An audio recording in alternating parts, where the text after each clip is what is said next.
Hello Sobat Donghua, pasti pada penasaran kan dengan kelanjutan BTT Harana Dewa? Oke lah, tanpa berlama-lama lagi, yuk langsung masuk ke alur ceritanya.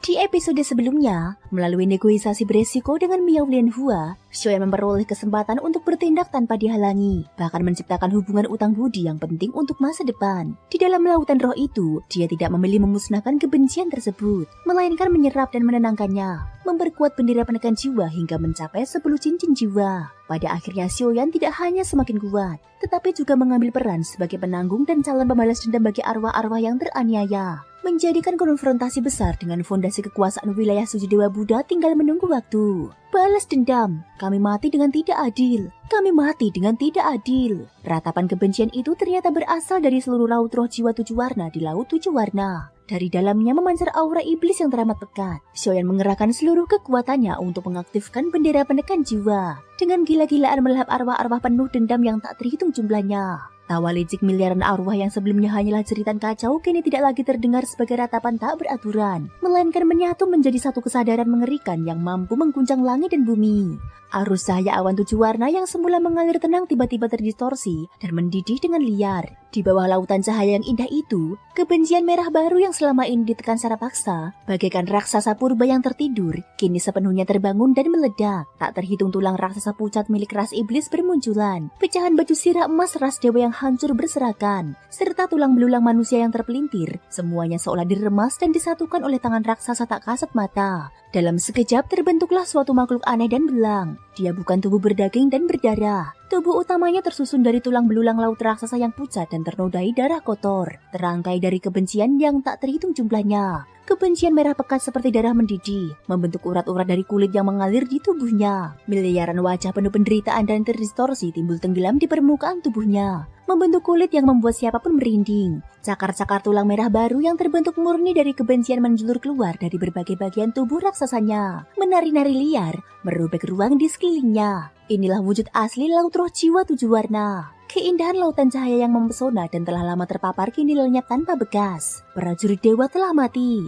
Xiaoyan mengayunkan bendera penekan jiwa, kekuatan jiwanya yang dahsyat meledak hebat. Bagi kalian yang arwahnya telah menjelma iblis, itu bukanlah hal yang mudah. Sejak awal aku tak berniat melukai kalian. Jika kali ini kalian bersedia mengikutiku pergi, akan kuberi kalian jalan hidup. Suara Xiaoyan bergema. Kalian telah tumbuh menjadi iblis, memiliki inti roh kalian sendiri. Jika dihapus begitu saja tentu tak akan rela. Tunggulah hingga kalian berkultivasi menjadi iblis agung. Saat itulah kalian bisa membalas dendam sendiri, bukan musnah sepenuhnya di tanganku sendiri. Begitu kata-katanya jatuh, bendera penekan jiwa tiba-tiba bergetar hebat. Xiaoyan tak ragu sedikit pun. Seketika dia meledakkan 2 cincin jiwa di dalamnya. Gelombang serangan jiwa yang mengerikan menyapu ke segala arah, langsung memukul mundur makhluk iblis yang terbentuk dari laut roh 7 warna di hadapannya. Seketika itu pula tak terhitung arwah penuh dendam tercerai-berai. Xiaoyan harus menggunakan cara yang cukup kuat untuk memberitahu makhluk tak dikenal ini bahwa dia sepenuhnya mampu melenyapkannya. Ditambah lagi kekuatan besar dari bendera penekan jiwa masih terus menyerap arwah-arwah kebenciannya. Jika ini terus berlanjut jelas sangat merugikan pihaknya. Aku memberimu satu kesempatan terakhir. Entah kau ikut denganku pergi, atau aku akan memusnahkanmu dan mengambil inti rohmu. Dalam 3 nafas. Xiaoyan membentak tegas.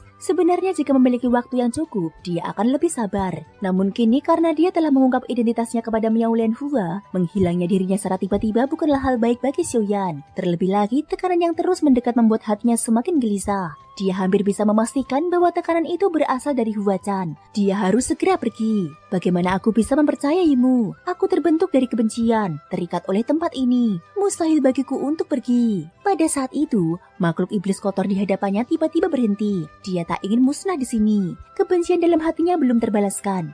Dia tak bisa gugur begitu saja. Wajah-wajah manusia yang timbul tenggelam di kulitnya meraung, terus-menerus mengulang kata balas dendam. Singkirkan kebencianmu, aku punya cara membawamu pergi. Makhluk iblis itu segera berubah menjadi angin puyuh merah darah. Dan dalam sekejap kembali menjadi hamparan laut roh 7 warna yang berkilau seperti permata. Hati dan pikiran Xiaoyan bergerak. Dari antara alisnya muncul daya tarik kuat. Laut roh jiwa 7 warna itu tiba-tiba menghilang dari kehampaan. Pada saat yang sama, tanpa ragu sedikit pun, Xiaoyan mengangkat tangannya dan segera menggunakan jiwa gerak void untuk merobek selah ruang. Namun dia mendapati bahwa ruang di sini terkunci lapis demi lapis. Mustahil meninggalkan alam sitian melalui jiwa gerak void. Bagaimanapun, dia harus pergi lebih dahulu dari tempat ini. Tetapi sebelum benar-benar pergi, Xiaoyan tetap membawa Miao Liankong bersamanya. Situasi saat ini mungkin jauh lebih rumit daripada yang dia bayangkan. Miao Liankong kembali mendapatkan kendali atas tubuhnya. Tatapan Xiaoyan langsung tertuju padanya. Bawa aku keluar dari alam sitian. Ambil jalur tercepat. Setelah keluar, aku akan mengembalikan kebebasanmu. Xiaoyan berkata dengan suara berat. Miao Liankong menggertakkan giginya. Di sisi timur kehampaan sitian ada wilayah paling kacau. Di sana adalah titik terlemah dari formasi penekan iblis cahaya Buddha. Itu jalur tercepat untuk pergi. Dalam situasi ini, demi bertahan hidup, Miao Liankong tak segan mengorbankan apapun. Namun sebenarnya bagi kehampaan sitian, kehilangan laut roh 7 warna bukanlah kerugian besar. Benda itu tampaknya bukan sesuatu yang terlalu penting. Bagi tanah suci Dewa Buddha, dia susur seperti duri tersembunyi.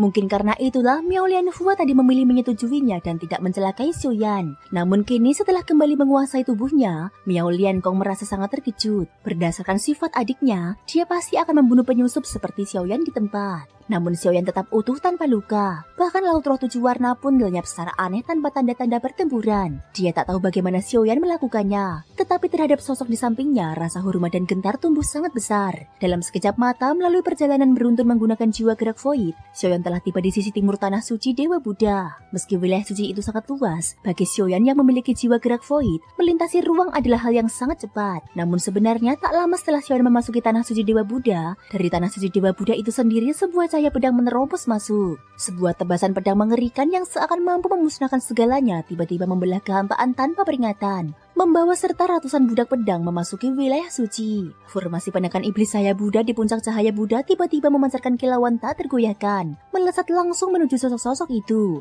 Menghadapi cahaya Buddha yang membumbung tinggi, Huachan kembali mengangkat pedangnya. Satu tebasan yang konon mampu membunuh keabadian. Formasi penekan iblis cahaya Buddha langsung terbelah. Terbuka celah sepanjang 10.000 sang. Dengan tepi retakan terbakar api pedang abu-abu, memicu badai ruang yang dahsyat. Kekuatan negeri 10.000 Buddha pun bertabrakan keras dengan tebasan pedang itu. Namun pada saat itu di kehampaan melayang sekutum teratai kaca berkilau.